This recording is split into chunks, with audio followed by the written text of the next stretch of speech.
during the creation of Sony's much-anticipated first-person shooter Killzone.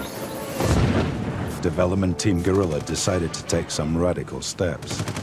To ensure that futuristic warfare was believable, they took research to the extreme.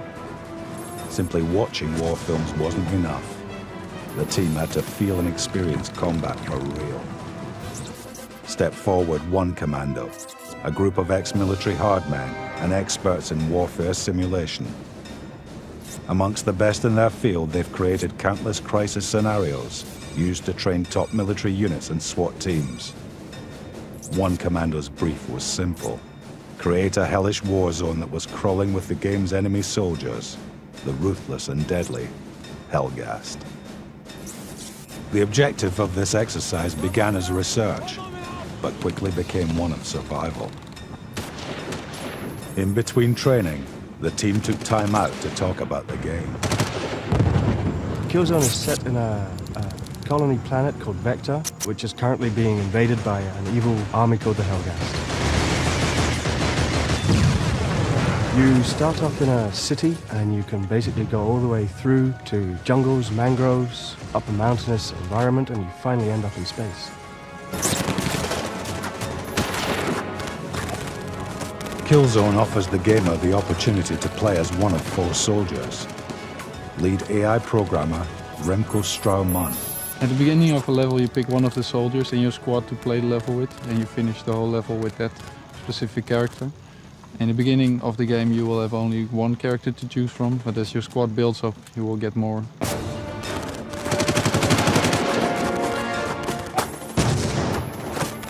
You can play 4 different distinct character types: ISA Commando, a heavy weapons guy, a spy character, and also a stealth character.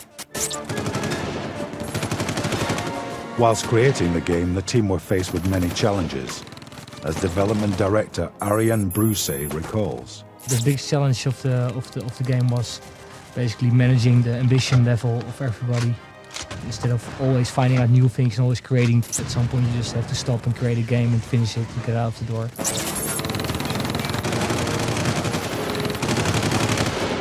Killzone is incredibly cinematic, as lead artist Jan Bart van Beek explains. One of the major influences of the game was actually war movies like Saving Private Ryan, series like Bands of Brothers, stuff like Black Hawk Down, and basically the great new modern war movies. And we wanted to make something that's basically not a realistic war game, but much more of a cinematic war experience. We wanted to have a very immersive feel to the whole game, and one of the things we felt could really add to the immersiveness was basically the real tactility of a gun, so that if you reloaded a gun, it would properly move and all the cocks and slides and bolts would work like a real weapon would work. So you would actually feel that it was a real weapon, and actually the reload animation had a certain purpose and a certain length, and it actually felt like a real weapon. Lead visualizer Roy Postma drew influences from various sources to ensure that the Hellgast are without doubt one of the most intimidating enemies ever seen on any console. The uniforms on the Hellgast are all inspired on gear and other equipment from the modern armies from the last century, actually. We just picked out all the sinister parts and combined all those things that actually created the whole style of the Hellgast army. The overall look of the game, actually the whole world, we pieced it together from like interesting battles that happened in the last century, everything that was really intense in battles, in battlefields. We actually collected all those things. We can think of like Stalingrad, Vietnam, Mogadishu, the City Slim fight, and all these things we collected. And then we wanted to put this total devastation of like World War I, the Battle of the Somme. We wanted to combine all those things, and that gave actually, well, the overall setting. Sound director Joris de Man worked hard to ensure that the sound of the weapons matched the perfection of the game's visuals. With the gun sounds, we really wanted to create big, impressive sounds because we wanted the sound of the guns to be really gratifying when you fire them.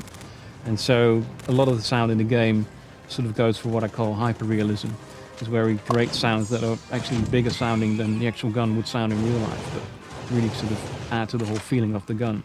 And also not just the firing sounds, but also the whole handling sound. We've added lots of Foley bits and some mechanical sounds that the gun has to really give the impression that it's a solid gun. Characters and races in the game have their own particular theme tune. For the Helghast, we wanted to create something different, and we really wanted to give them their own fascist theme, which you'll be hearing at the beginning of the game, to really sort of give them their own character. Certain characters in the game perform better with specific weapons.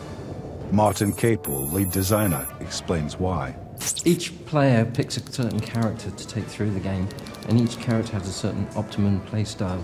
If you break that playstyle, then weapons become less effective than if you're using the ones that are more key towards your playstyle. For example, if you play stealthy and you pick up a rocket launcher, things are going to go wrong. Likewise, if you pick somebody who's big and powerful with lots of armor and firepower, and start using something that really doesn't have the punch to match that character, then again, you're going to start finding that you suffer. So the key to the game is actually working out which weapons to use. Both factions have a wide range of armaments, and during the course of the game, the player can use up to 30 weapons, including assault rifles, pistols, missile launchers, and even a range of emplaced guns.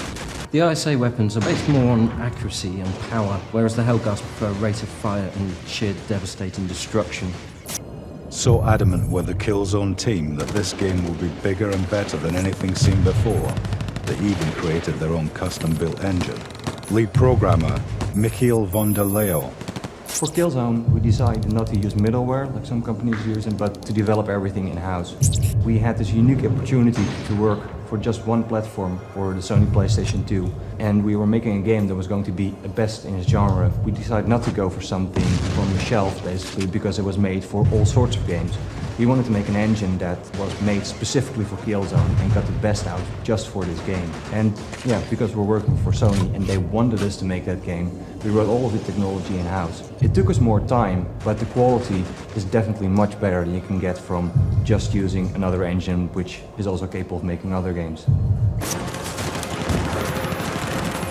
Each member of the Killzone team has fully immersed themselves in the world of futuristic warfare, to an extent some would call insane.